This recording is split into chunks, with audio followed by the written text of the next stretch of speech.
Why do some people seem to thrive financially while others struggle, even with the same income? Is it just luck, or is there something deeper at play? Spoiler alert, it's all about your mindset around money. Welcome back to the channel, everyone. Today we're diving into Morgan Housel's best-selling book, The Psychology of Money. If you've ever felt overwhelmed by financial jargon or stressed about your bank account, this video is for you. We're about to uncover 20 life-changing lessons about money, illustrated with real-life examples, relatable stories, and practical takeaways. This isn't just a video, it's your personal financial pep talk. Stick around until the end because we'll also share actionable steps to transform your financial habits. Ready? Let's get started. Let's kick things off with one of the most powerful forces in finance, compounding. Imagine you plant a tiny seed. At first, it's just a small sapling, but over time, it grows into a massive tree, bearing fruit year after year. That's exactly how compounding works with money. The earlier you start investing, the longer your money has to grow. Did you know that Warren Buffett, one of the richest people in the world, earned most of his fortune after his 50s? It's not because he had the best stock picks, it's because he started investing at age 11. By letting time do its magic, his wealth grew exponentially. Here's a mind-blowing stat.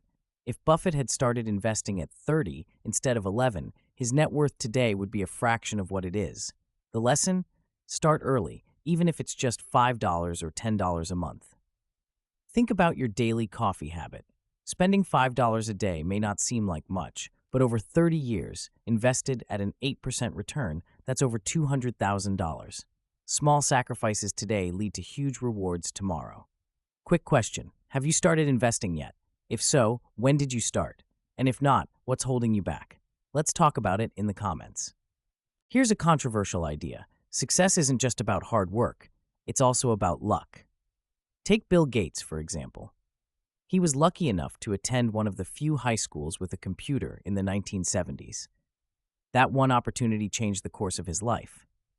But for every Bill Gates, there are thousands of equally talented people who didn't have that opportunity. Does that mean hard work doesn't matter? Absolutely not. It just means we should be humble about our wins and compassionate toward others who might be struggling. Think about someone who starts a business right before a recession. Even if they're brilliant and hardworking, bad timing can ruin their chances. That's why diversification, spreading out your investments, is so important. Don't put all your eggs in one basket. What's a moment in your life when luck played a big role? Share your story in the comments. It's fascinating how much of our success comes down to chance. When you think about saving, what comes to mind? Emergency funds? Retirement accounts? Sure, those are important, but Morgan Housel argues that saving is really about freedom. Freedom to take risks, freedom to switch careers, freedom to say no to things that don't align with your values. I remember a friend who saved aggressively for 5 years. One day, they walked into their boss's office and quit, not because they had another job lined up, but because they wanted to travel the world. That's the power of saving. It gives you options. Now, contrast that with someone who spends every penny they earn. They're stuck in a cycle of dependency, always working, always stressed, with no safety net. Which scenario would you prefer? What's your ultimate freedom goal? Is it retiring early? Starting a business? Share your vision in the comments, and let's make it happen. Here's a common trap. You get a raise, and suddenly, your old lifestyle doesn't feel good enough. You upgrade your car, move into a bigger house, and before you know it, you're living paycheck to paycheck again. This is lifestyle inflation, and it's the reason why so many high-income earners are still broke. Take Ronald Reed, a janitor who quietly amassed $8 million by living below his means and investing wisely. No one saw his wealth because he didn't flaunt it. Contrast that with someone driving a luxury car. They might be drowning in debt just to keep up appearances. What's one area in your life where you could cut back to save more? Let us know in the comments. Life is unpredictable. That's why it's crucial to have a financial safety net. Think of it as an insurance policy, not just for emergencies, but for peace of mind. When you have a buffer, you're less likely to make desperate decisions. Imagine two investors during a market crash.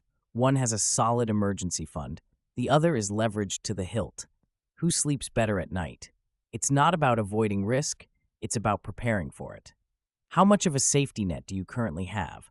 Would 3 to 6 months of expenses make you feel secure? Let's brainstorm ways to build that cushion. Finally, let's talk about the most important lesson: defining your own version of success. Social media bombards us with images of wealth, mansions, luxury cars, exotic vacations. But here's the thing: true wealth isn't about impressing others, it's about living a life that aligns with your values. I once met a couple who lived in a tiny house but spent their money traveling the world. They didn't care about keeping up with the Joneses, they cared about experiences. That was their version of wealth. What does success look like for you? A big house, more time with family, financial independence? Let's celebrate our unique journeys in the comments. So, there you have it, the psychology of money in a nutshell. These lessons aren't just about numbers, they're about values, habits, and the way we think. If this video gave you a fresh perspective, don't forget to like, subscribe, and share